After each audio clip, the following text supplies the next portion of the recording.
The letter arrived on a Tuesday in August, the kind of humid Midwestern day when the air feels like a hand pressing down on your chest, and I was sitting in my office, a converted closet, really, in a strip mall between a nail salon and a check-cashing place, drafting a petition for dissolution of marriage that would determine who got the IKEA couch and who got the trauma. I was 26 years old. I had been a lawyer for 3 years. I had handled 247 divorces, 14 custody disputes, and one case involving a disputed emotional support peacock. I thought I understood theft, the small, daily theft of a marriage that curdles, the systematic dismantling of shared life into contested property. I thought I knew what it meant to watch someone take what was yours and claim it had always been theirs. I was wrong. I didn't understand theft until I found the letter in a box of my father's papers that my mother had given me the week before she died. A box I had avoided opening for 8 years because grief, I had learned, was easier to manage when it was sealed in cardboard and shoved under a bed. The letter was from Harrison Voss, my father's lawyer, the man who had sat across from me at my father's funeral and held my hand while I cried, who had told me that my father was so proud of me, who had said, with the gravity of a man who had known my father since before I was born, "Arthur would have wanted me to take care of you." The letter was dated 3 weeks after my father's death. It was addressed to me, though I had never received it. It read, "Dear Iris, I have completed the inventory of your father's estate. As we discussed, the hardware store chain is heavily leveraged. Creditors are pressing. The most prudent course is immediate liquidation. I have secured a buyer, a consortium of investors, for $2.3 million, which will satisfy outstanding debts and leave approximately $34,000 for your education and living expenses. I know this is difficult, but your father would have wanted you to be practical, to be safe, to let me handle this as he always did. I read it 3 times. The numbers didn't change. $2.3 million for a chain of 4 to 7 hardware stores across the Midwest. $34,000 for me. The math was correct, 1.5% of the sale price, a rounding error, a tip, but the letter I held was not the original. It was a copy that had been in Voss's files, not mine. A copy that my mother had found, somehow, in a box of papers that Voss had forgotten to collect after her death. And on the back, in my mother's handwriting, a note, "He lied. Check the property records. My name is Iris. I'm 42 years old. I'm a succession law attorney in Chicago, which means I spend my days recovering inheritances that other lawyers have hidden, protecting widows from executors who see death as an opportunity, and teaching young attorneys that the law is not a weapon for the powerful but a shield for the vulnerable. I have recovered $47 million in stolen assets. I have disbarred 11 attorneys. I have a plaque on my wall that reads, 'The dead cannot speak, but their paperwork can.' I also have a photograph, framed small on my desk. It shows a man in a hunting jacket holding a rifle, smiling at the camera with the particular joy of someone who is exactly where he wants to be. My father, Arthur Chen, taken 3 hours before he died by the man standing next to him, Harrison Voss, his lawyer, his friend, his killer. This is not a story about inheritance. This is a story about what happens when the person who is supposed to protect your future decides to own it instead. Welcome to Little Bunny Stories. If you're new here, my name is Iris, and this channel is where we tell the truth about the professionals who call it estate planning when it's estate looting. If this is your first time listening, hit that subscribe button. We post stories every week, real stories, hard stories, stories about women who stopped trusting the men their fathers trusted. Here's my story. My father died when I was 18. A hunting accident, they said. A trip to Wisconsin, early November, the kind of male ritual that Midwestern men perform to prove they are still connected to something wild. My father was not a hunter. He was a businessman, a man who had built a chain of hardware stores from a single location in Des Moines, who understood inventory and cash flow, and the exact angle of a display that made customers buy what they didn't need. But he was also a man who wanted to belong, who had grown up watching his own father hunt, who had hired Harrison Voss partly because Voss belonged to the kind of clubs that Arthur wanted to join. Voss was 55 when my father died. A lawyer's lawyer, the kind who wore suits that cost more than my father's managers made in a month, who spoke in paragraphs, who had a handshake that lasted exactly 3 seconds and conveyed exactly the right balance of firmness and warmth. He had handled my father's business affairs for 15 years. He had drafted the will. He had set up the trusts. He had been, according to my father, the smartest man I know and the only one I trust completely. I met Voss at the funeral. He was appropriately somber, appropriately supportive, appropriately present in a way that made other people fade into the background. He sat with me in the funeral home's side room, the one with the bad coffee and the tissues in a box decorated with doves, and he told me about my father's pride in me, my potential, my future. Your father wanted you to go to college, Voss said. He talked about it all the time.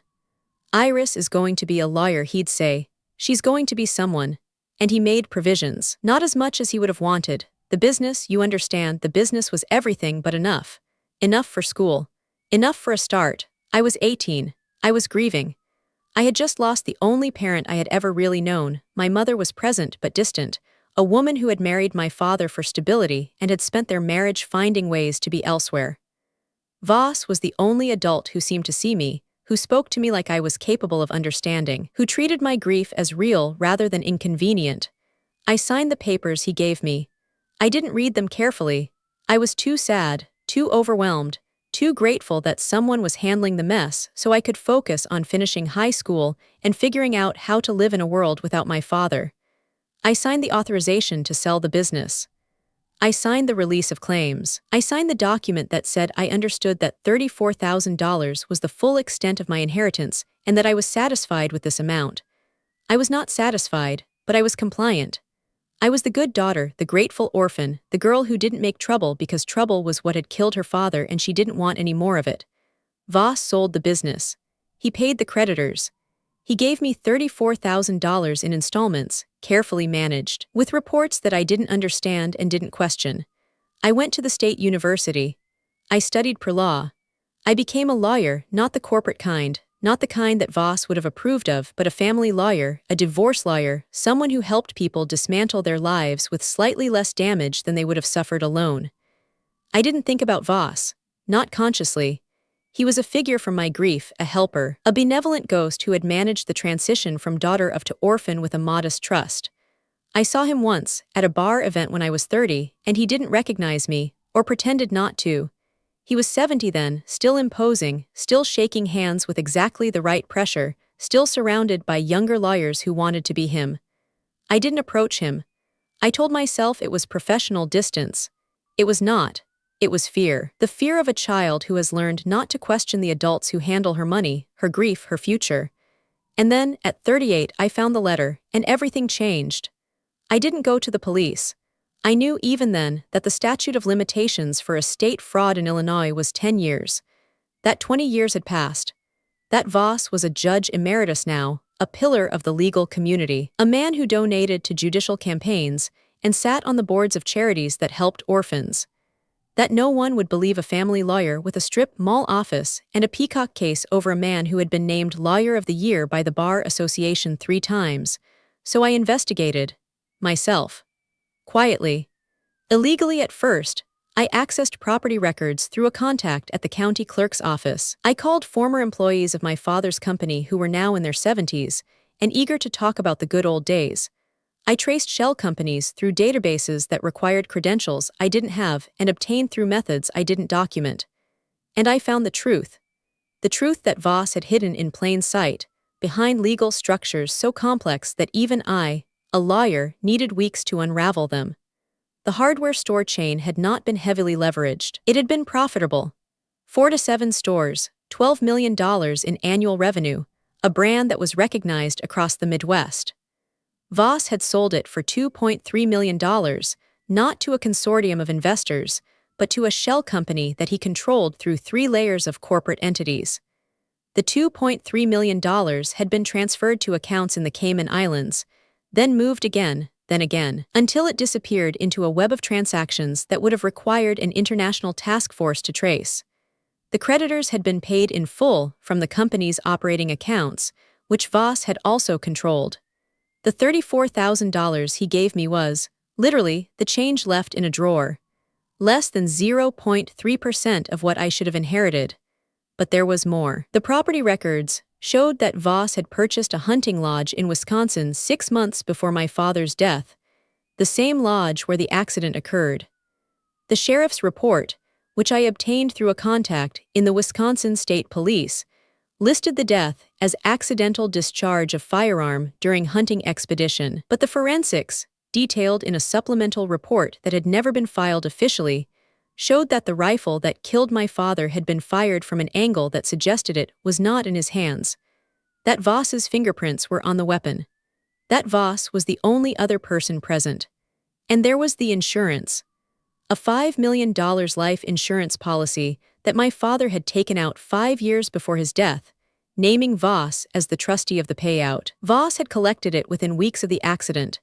It had never appeared in any estate inventory, any financial statement, any document that I had signed. Voss had not just stolen my inheritance. He had killed my father, or he had been present when my father died in circumstances that were, at best, suspicious, and he had used his position as lawyer, as friend, as trusted advisor, to turn that death into a business opportunity. I sat in my strip mall office, surrounded by divorce petitions and custody schedules and the faint smell of nail polish from the salon next door, and I looked at the evidence I had collected. The property records, the shell companies, the forensics report, the insurance documents, the letter with my mother's note on the back. I had enough to ruin him. Not to convict him, the law had expired, the evidence was stale, the system would protect its own. But to ruin him, to leak to the press, to file a civil suit that would drag his name through years of litigation, to destroy the reputation he had spent a lifetime building. But that wasn't enough. Ruin was temporary. Scandal faded. Men like Voss had survived worse, had emerged from worse with their wealth intact and their power undiminished. I had seen it in my divorce cases, the wealthy husband who lost everything in court and gained it all back within 5 years. The abuser who was exposed and then quietly rebuilt his life in another city, another state, another country. I needed something else. Something permanent. Something that would use Voss's own weapons against him, his trust in the law, his belief in paperwork, his certainty that he was smarter than the people he exploited. I needed to become his lawyer. I changed my practice. Not overnight, that would have been suspicious. But gradually, over 4 years, I shifted from family law to succession law. I took courses. I got certified. I built a reputation, the lawyer who finds lost money, the attorney who recovers what others hide. I published articles in legal journals. I spoke at conferences. I became, slowly, the kind of lawyer that people like Voss would recommend to their friends. And I waited. Voss was 7 when his law partner died. Cancer, sudden, the kind that takes a healthy-seeming man in 6 months and leaves his practice in chaos. Voss, retired but not inactive, needed someone to handle his own estate planning, his own will, the disposition of the fortune he had accumulated, legitimately and otherwise, over 50 years of practice. He asked at the club. He asked at the bar association. He asked the younger lawyers who had clerked for him, who had drunk his bourbon and listened to his stories and wanted to be him. And one of them, a man I had helped in a case 2 years before, a man who owed me a favor, mentioned my name. Iris Chen, the young lawyer said, she's the best succession attorney in Chicago. Recovered millions for clients. Completely discreet. And he paused, choosing the word carefully, she's patient. She takes her time. She doesn't rush. Voss liked that. Patience was a virtue he understood. It was the virtue that had allowed him to wait 6 months after buying the hunting lodge before inviting my father to Wisconsin. The virtue that had allowed him to manage my inheritance for 20 years without me questioning a single check. The virtue that had allowed him to become a judge, a philanthropist, a pillar, while the ghost of my father sat in a box under my bed. He called me. I didn't recognize his voice at first. It was thinner now, older, with the slight hesitation of a man whose mind is beginning to fray at the edges. He introduced himself. He explained his needs. He asked if I would be willing to take on an old man's final paperwork. I said yes. I used my professional voice, warm, competent, reassuring. I did not mention my father. I did not mention the letter. I did not mention that I had spent 4 years building a practice specifically so that I could be in this room, at this moment, holding this man's future in my hands. I drove to his house, Lake Forest, a mansion on 2 acres, bought with money that had been mine, decorated with art that had been purchased with my father's insurance payout, maintained by staff who were paid from the profits of a business that should have employed me, that should have been my legacy. Voss met me at the door. He was smaller than I remembered. Frail. His eyes were cloudy with cataracts, his hands shook slightly. His memory flickered in and out like a radio station just out of range. He didn't recognize me. Not my face, which had changed since I was 18. Not my name, which he had never connected to the iris he had managed 20 years before. I was just another lawyer. Another professional. Another person who would handle his affairs and then disappear. I smiled. I shook his hand. I felt the bones beneath the skin, the fragility of a man who had once seemed immortal. And I thought, you are not immortal. You are not untouchable. You are an old man with a failing mind and a fortune built on theft, and I am the daughter of the man you killed, and I am going to make you sign your own epitaph. I worked on his estate for 6 months. Slowly, carefully, with the patience that the young lawyer had praised, the patience that Voss himself had taught me, not directly, but through example, through the 20 years he had spent waiting for me to give up, to forget, to accept that my life was worth $34,000 and a thank you note. I reviewed his assets. The real ones, properties, investments, accounts, and the hidden ones, the shell companies, the offshore accounts, the art collection that had been acquired through dealers who didn't ask questions. I documented everything.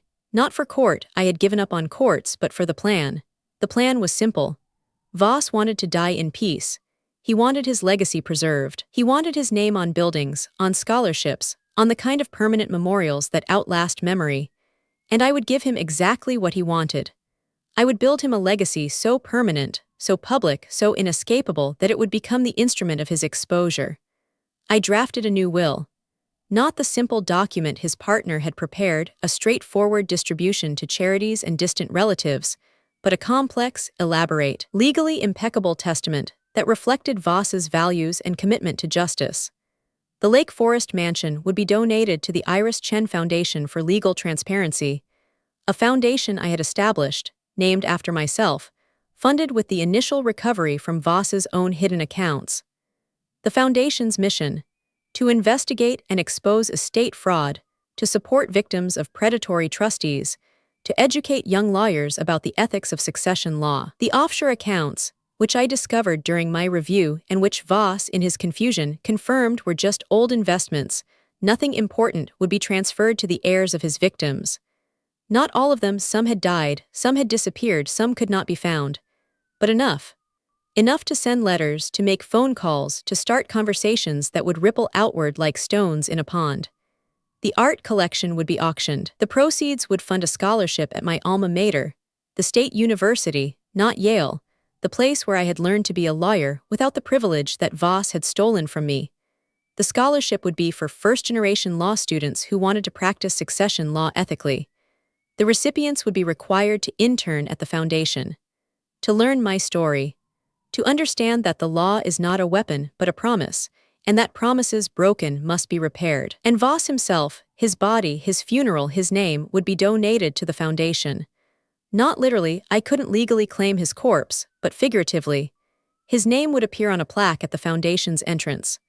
A bronze plate, permanent, polished, visible to everyone who entered: Harrison Voss, 19,452,027. His fraud inspired the creation of this foundation. May his example remind us that the law serves the living, not the dead, the vulnerable, not the powerful, the truth, not the convenient narrative. Voss signed everything. He didn't read the documents carefully, his eyes were failing, his concentration fragmented, his trust in me absolute. When he was lucid, I explained the provisions in terms he appreciated: legacy, permanence, the kind of memorial that would outlast his grandchildren. When he was confused, I guided his hand to the signature line and reminded him that he had always trusted me, that I was handling everything, that he could rest easy knowing his affairs were in order. He rested. He died 6 months after signing the final documents. Peacefully, in his sleep, in the mansion that my father's money had bought, with the plaque that my father's daughter had designed waiting to receive his name. I did not attend the funeral.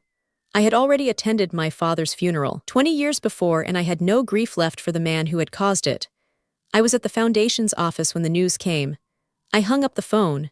I looked at the plaque which had been delivered that morning and leaned against the wall, waiting for installation. I touched his name. The letters were cold, sharp, permanent. "You taught me that paperwork is power," I said to the empty room. "You were right, but you forgot that power can be inherited. And I am your heir, Harrison. Not by blood, not by law, but by the 20 years you spent teaching me how the system works. how to hide theft behind documents, how to make the legal into the lethal. I stepped back. I looked at the plaque, and I thought, this is not revenge. Revenge would be burning his house, exposing his crimes, destroying his name in the press. This is something else. This is architecture. This is using his own materials, his trust in the law, his belief in legacy, his certainty that he could control the narrative, to build something he never imagined. A monument not to his greatness but to his fraud. A foundation not for his protection but for his victims. A name not honored but inscribed as warning. This is what it means to be a lawyer. Not to win in court, not to convict or acquit, but to build structures that outlast the people who built them. To make the law serve justice even when justice is no longer possible. To turn a thief's own tools into the instruments of his exposure. The foundation opened a year after Voss's death. We recovered $12 million in the first 18 months, not from Voss's estate alone, but from cases we pursued using the methods I had developed, the networks I had built, the reputation I had earned as the lawyer who finds lost money. We helped 4 to 3 families. We disbarred 4 attorneys. We educated 200 law students, and the plaque went up. On the foundation's wall in the lobby where every visitor sees it, where every victim of estate fraud walks past it on their way to my office, where every young lawyer who interns with us pauses to read the name and ask the question, who is Harrison Voss? I tell them. Not the whole story, that would take too long, and some of it is still too raw, too personal, too much mine to share. But I tell them enough. That he was a lawyer, that he was trusted, that he abused that trust, and that his name is on the wall not as honor but as reminder, that the law is only as ethical as the people who practice it, that power is only as just as the hands that hold it, and that every document we draft, every signature we witness, every trust we administer, is a promise that can be kept or broken. Some of them understand. Some don't, but they all remember the name. And that, I have learned, is the most permanent thing we can build, not wealth, not power, not the kind of legacy that Voss wanted, but memory. The memory of what he did. The memory of what I built from it. The memory that outlasts both of us and serves the people who come after. I'm Iris. I'm 4 to 5 years old. I'm sitting in my office, a real office now, with windows and bookshelves and a door that closes when a young man comes in. 22. Son of a mechanic. Recently graduated from law school, first in his family, working at a small firm that handles wills and stuff. He has discovered that his grandmother's lawyer, a man in his 70s, respected, friend of the family, has lost the deed to her house. The house she paid for. The house she lived in for 40 years. The house that the lawyer now claims was transferred to a trust for her protection 20 years ago, a trust that no one can find. A trust that seems to benefit only the lawyer's children. The young man is angry, he is scared. He has the same look I had at 38, when I found my mother's note on the back of Voss's letter, the look of someone who has just discovered that the system he trusted has been turned against him, that the professional he respected has become the predator he never imagined. I show him the plaque. I tell him about Voss. Not everything, but enough. The hunting trip. The letter. The $34,000. The 20 years. The foundation. My father died with a man he called friend. I say, that man stole everything. And for 20 years I believed it was my fault, for trusting, for not knowing, for being young. But it wasn't my fault, it was his choice. And the only way to transform that choice is to become the person who prevents him from making it again. The young man looks at the plaque. He reads Voss's name. He looks at me, at my face, which has aged since I was 18, which has earned the lines and the gravity and the particular softness that comes from having survived something you thought would destroy you. What do? He asks. I hand him a file. Small. Real, his grandmother's case. You start here, I say, with a house, with a truth, with the decision that no one else loses what your grandmother built. You investigate, you document, you build a case so solid that the lawyer who stole from her has no choice but to return what he took, or face the kind of exposure that doesn't fade with time. He takes the file. He doesn't thank me, not yet. He just stands and walks out, and I watch him go, and I think, he may not win. They don't all win. The system is still stacked, the powerful are still protected, the Vosses of the world still have their clubs and their handshakes and their 3-second performances of trustworthiness. But some win. I won. Not in court, not with a conviction, but with a plaque, a foundation, a life built from the wreckage of a theft that became a purpose. If you're listening to this and someone you trusted, a lawyer, a trustee, a friend of the family, took what was yours and told you it was for your own good, I want you to know, the signature is not surrender. The document is not destiny. And the woman who learns to read the fine print, to trace the shell companies, to find the money that was hidden in plain sight is not a victim. She is the heir. She is the architect. She is the lawyer who builds a foundation on the thief's own foundation, who turns his legacy into her legacy, who makes sure that his name lasts not as honor but as warning. See you in the next story.